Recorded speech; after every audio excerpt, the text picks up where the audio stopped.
Ini थाखोमादो सानैजों मिलाय थानांगोन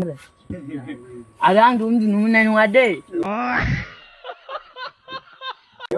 बेलेगसो खिन्थु नङाबा आंखौसो हौवासिनि मानसिफ्रा फाग्ला दाखु होननानै बुलाबायगोन आंखौ मतलब वो अलग ही लेवल का बंदा था आलाबो पिटिका आंबो दुगैबाय थाखायो माथो हेल' मोनामदों आङो मोनामाखै होनबालाय दहायलाय माथो बुंदो डिप्रेशन सानसुनिया रायबिदा फाग्लाया बेबो भिडिअ खालामबायबा बिना 8 जन जाबाय आंहा सासेबो गैया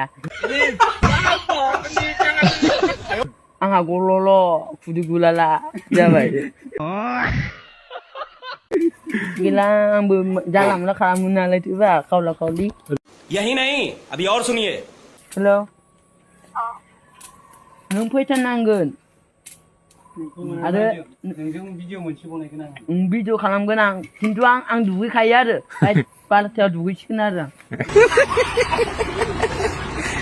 नोंथांमोना बे दहायनि बुंनाय रावखौ खोनाबाय निस्सय जोबोर फानि टाइप नङा होनबा ओमफ्राय सोर जाखोथाय आंबो बारा मिथिया ओमफ्राय मानसिफोरा बेखौ जिखिजाया हरदों आरो आंनो ओमफ्राय एसे फानि टाइप सिख्लानि थाखाय माने एसे फाग्ला एसे बोरैबा टाइपनि ना ओरैनो माने कमेडियानसो बानायदों मिथिला आरो जेनेबा ओमफ्राय मा बुंदों नोंथांमोनाथ' खोनाखाबाय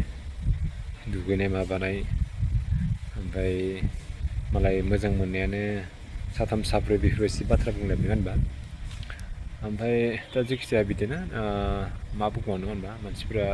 गोदाव सोराव जालाबायो बिदि फानि टाइप खालामनानै भिडिअ बानायनाय माबा बानायनाय दा सोलिगासिनो बेफोरबायदिनो होनबा ओमफ्राय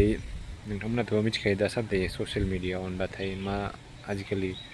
मोजांखौ नायला बांसिन फाल्थुफोरखौसो बांसिन नायनाय जायो मानसिफोरा मोजां भिडिअ बानायबा रावबो नायनो नागिरा बेफोरबायदि जाथायनो होनबा